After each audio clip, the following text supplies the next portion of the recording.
తాజా అంశాన్ని చూస్తున్నాం. సీఎం చంద్రబాబు అధ్యక్షతన 25కు పైగా అజెండా అంశాలతో మంత్రివర్గ సమావేశం కొనసాగుతోంది. ఇక మరింత సమాచారం మా ప్రతినిధి కృష్ణ అడిగి తెలుసుకుందాం. కృష్ణ, చెప్పండి, కేబినెట్ భేటీలో ఏ అంశాలు చర్చిస్తున్నారు? రాకేష్, కొద్దిసేపటి క్రితమే ముఖ్యమంత్రి చంద్రబాబు అధ్యక్షతన సచివాలయంలో రాష్ట్ర మంత్రివర్గ సమావేశం అనేది ప్రారంభమైంది. ఇందులో ప్రధానంగా రాజధాని అమరావతిలో 7 గ్రామాల పరిధిలో మరో 16,666 ఎకరాల భూమి సమీకరించేందుకు సిఆర్డీఏ అనుమతించే ప్రతిపాదనకు మంత్రివర్గం ఆమోదం తెలపనుంది. ఏదైతే ప్రస్తుతం నిర్మిస్తున్న అమరావతి మున్సిపాలిటీగా మిగలకుండా ఒక మహానగరంగా అభివృద్ధి చెందాలంటే భూ సమీకరణ, 2వ దశ భూ సమీకరణ అవసరమని నిన్న జరిగిన రైతుల సమావేశంలో ముఖ్యమంత్రి చంద్రబాబు స్పష్టం చేశారు. ఆ దిశగానే వేగంగా ఈ భూ సమీకరణ ప్రక్రియ చేపట్టేందుకు అడుగులు పడుతున్నాయి. ఇందులో భాగంగా ఇవాళ కేబినెట్ లో ఈ మేర 7 గ్రామాల పరిధిలో 16,666.57 ఎకరాల భూమిని సమీకరించేందుకు కేబినెట్ ముందుకు తీసుకొచ్చారు. దీనిపై చర్చించి మంత్రివర్గం ఆమోదం తెలుపుతుంది. ఇక మిగిలిన 25 అజెండా అంశాలు కనుక చూస్తే ఖరీఫ్ అవసరాల కోసం మార్కెట్ ద్వారా దాదాపు 5,000 కోట్ల రూపాయల రుణం తీసుకునేందుకు ప్రభుత్వం గ్యారంటీ కల్పించే ప్రతిపాదనకు మంత్రివర్గం ఆమోదం తెలుపుతుంది. అలాగే ఎస్సీ యూనివర్సిటీలో 33 ఎకరాల భూమిని లైవ్ స్టాక్స్ రీసెర్చ్ కేంద్రం ఏర్పాటు కోసం వ్యవసాయ శాఖ బదిలీ చేస్తే ప్రతిపాదనకు కూడా మంత్రివర్గం ఆమోదం తెలుపనున్నట్లుగా తెలుస్తుంది. అలాగే ఏపీ నూరు భాష అలాగే దూదేకు సహకార ఫైనాన్స్ కార్పొరేషన్ ఏర్పాటు ప్రతిపాదనకు మంత్రివర్గం ఆమోదం లభించనున్నట్లుగా సమాచారం అందుతోంది. అలాగే పట్టణ స్థానిక సంస్థల్లో AP regulation and control of display devices ఏర్పాటుకు మంత్రివర్గం ఆమోదం తెలుపుతుంది. అలాగే పట్టణాభివృద్ధి శాఖలో పలు చట్ట సవరణలకు కూడా మంత్రివర్గం ఆమోదం తెలుపుతున్నట్లు తెలుస్తుంది. ఇంధన శాఖ నాబార్డు నుంచి రుణం పొందేందుకు ప్రభుత్వ గ్యారంటీ కల్పించే ప్రతిపాదనకు మంత్రివర్గం ఆమోదం తెలుపుతుంది. వివిధ పవర్ ప్రాజెక్టుల ఏర్పాటుకు అనుమతులు మంజూరు చేస్తూ కూడా మంత్రివర్గంలో కీలక నిర్ణయం తీసుకున్నట్లుగా తెలుస్తుంది.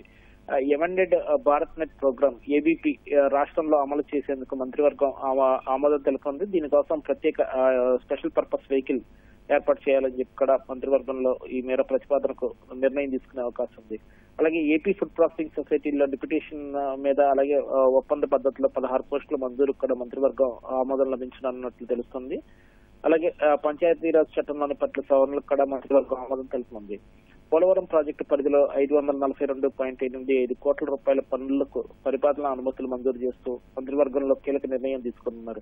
వీటితో పాటుగా టేబుల్ అజెండా కింద కూడా కొన్ని అంశాలు మంత్రివర్గం ముందుకు వచ్చినట్లుగా తెలుస్తోంది. ఏదైతే ఏపీ టిడ్కోపై పూర్తి స్థాయి నివేదికను, టిడ్కో గృహాల సంబంధించిన పూర్తి స్థాయి నివేదికను టేబుల్ అజెండాగా మంత్రివర్గం ముందుకు తీసుకొచ్చారు. దీనిపై చర్చించి టిడ్కో గృహప్రవేశాల ప్రక్రియ ఏ విధంగా చేపట్టాలి, అలాగే చాలా వరకు కొద్ది నిర్మాణం పూర్తయిన వాటిని ఏం చేయాలన్న దాని మీద మంత్రులు చర్చించి ఒక నిర్ణయం తీసుకునే అవకాశం ఉంది.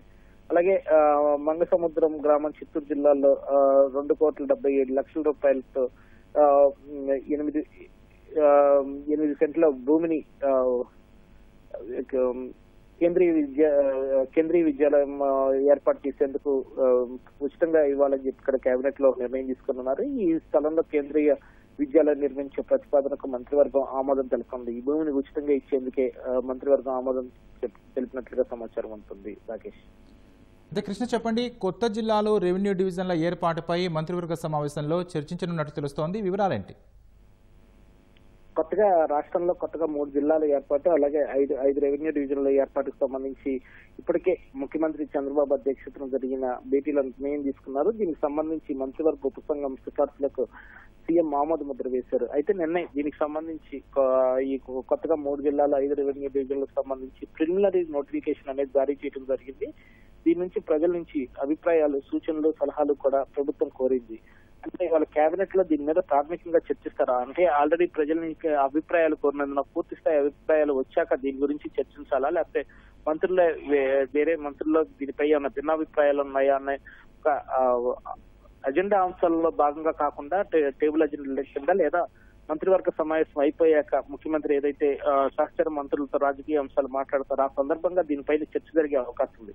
ఎందుకంటే ఈ మంత్రివర్గ ఉపసంఘంలో అటు 3 పార్టీలకు చెందిన నేతలు కూడా, అటు తెలుగుదేశం పార్టీకి సంబంధించిన నేతలతో పాటు జనసేన అలాగే బీజేపీ నుంచి నేతలు కూడా ఈ మంత్రివర్గ ఉపసంఘంలో ఉన్నారు. వీళ్ళంతా పలుమార్లు చర్చించి ఈ ఉపసంఘం నివేదిక తయారు చేసిన తర్వాత ముఖ్యమంత్రి దానికి ఆమోదం తెలిపారు. అందుకని దీనిపై ఇంకా మంత్రివర్గంలో భిన్నాభిప్రాయాలు ఉండే అవకాశం అయితే లేదు. దాదాపుగా ఆ ఉపసంఘ నిర్ణయాలకు ఆమోదం ఇప్పటికే తీసుకున్నందున దానికి సంబంధించి ప్రిలిమినరీ నోటిఫికేషన్ విడుదలైన తర్వాత ప్రజల నుంచి ఏమన్నా అభ్యంతరాలు అలాగే సూచనలు వస్తే కనుక వాటిని పరిగణలోకి తీసుకునేందుకు తదుపరి మంత్రివర్గంలో చర్చించే అవకాశం ఉంది. రాకేష్, ధన్యవాదాలు కృష్ణ.